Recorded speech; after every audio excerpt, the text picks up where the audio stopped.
Welcome to Democracy Now!, democracynow.org, The War and Peace Report. I'm Amy Goodman.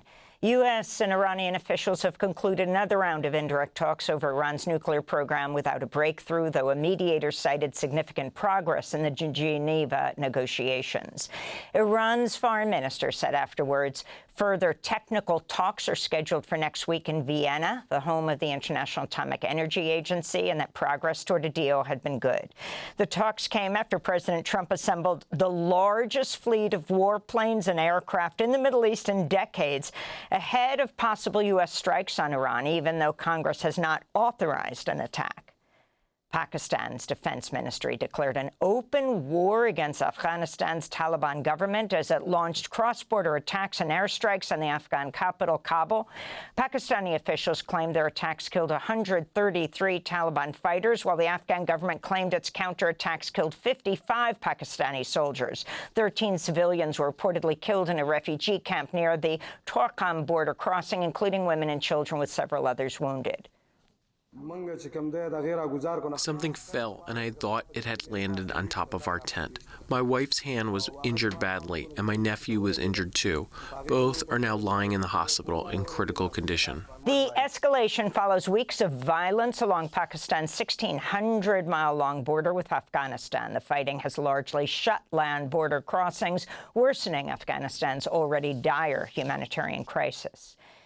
Ukrainian President Volodymyr Zelensky says another round of negotiations with Russia will likely take place in Abu Dhabi in early March. His remarks came after U.S. and Ukrainian officials wrapped up talks in Geneva Thursday, where they discussed post-war reconstruction and an economic package for Ukraine.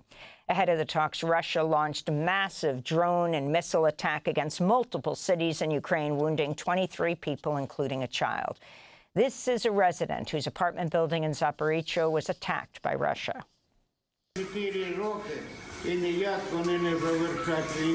been 4 years, and they still haven't ended the war. We want this. We want them to reach an agreement, but there are no agreements. And now we don't know where to go or what to do. Our apartment is completely ruined. A congressional committee is deposing former President Bill Clinton today over his connection to serial sex offender Jeffrey Epstein. This comes after former Secretary of State Hillary Clinton denied ever meeting Epstein or knowing of his crimes during separate closed-door testimony to the House Oversight Committee Thursday, which the former Secretary of State and presidential candidate denounced as partisan political theater. Hillary Clinton spoke to reporters in Chappaqua, New York, after her closed-door deposition, which she had called to be open. I never met Jeffrey Epstein, never had any connection or communication with him. I knew Ghislaine Maxwell casually as an acquaintance. But whatever they asked me, I did my very best to respond. Democrats on the House Oversight Committee have called on President Trump to also be deposed following mounting reports that key documents related to a woman who accused Trump of assaulting her while she was a minor are missing from the Justice Department's release of the Epstein files. This is Democratic Congressman Robert Garcia. This committee has now set a new precedent about talking to presidents and former presidents. And we're demanding immediately that we ask President Trump to testify in front of our committee and be deposed in front of oversight Republicans and Democrats. We'll have more on the Epstein files after headlines with investigative journalist Barry Levine, author of The Spider, Inside the Tangled Web of Jeffrey Epstein and Ghislaine Maxwell. In Gaza, Israeli drone attacks on 2 police stations killed at least 6 Palestinians overnight. One attack struck police posts in the Barej refugee camp in central Gaza. The other hit a police checkpoint in the Al-Mawasi area of Khan Yunis. Palestinian officials say Israel's violated the U.S.-brokered ceasefire that began last October more than 1,600 times, killing over 600 Palestinians. Meanwhile, Israel's continuing attacks on southern Lebanon in violation of a November 2024 ceasefire agreement with Hezbollah. Lebanese officials reported 13 Israeli airstrikes on Thursday, including an attack on the Bekaa Valley that killed a 16-year-old Syrian boy. In New Jersey, a dangerous car chase involving ICE agents who attempted to make an arrest Thursday ended in a multi-vehicle crash in Newark that left 3 children injured. Newark Mayor Ras Baraka condemned ICE's operation as reckless, saying New Jersey state law prohibits law enforcement from engaging in car chases unless there's an immediate threat. In a statement on social media, Mayor Baraka said, quote, "Based on the damage they're inflicting on our communities, ICE has no business engaging in chases at any time, anywhere, but especially in densely populated areas and on roads still being cleared from a significant snowstorm," he said. Mayor Baraka was arrested last year while protesting outside the troubled New Jersey Delaney Hall ICE jail. The charges were later dismissed. Here in New York, a Columbia undergraduate student detained by ICE agents who used false pretenses to get into her off-campus residential building was released hours later after Mayor Zoran Mamdani intervened with President Trump at his meeting at the White House.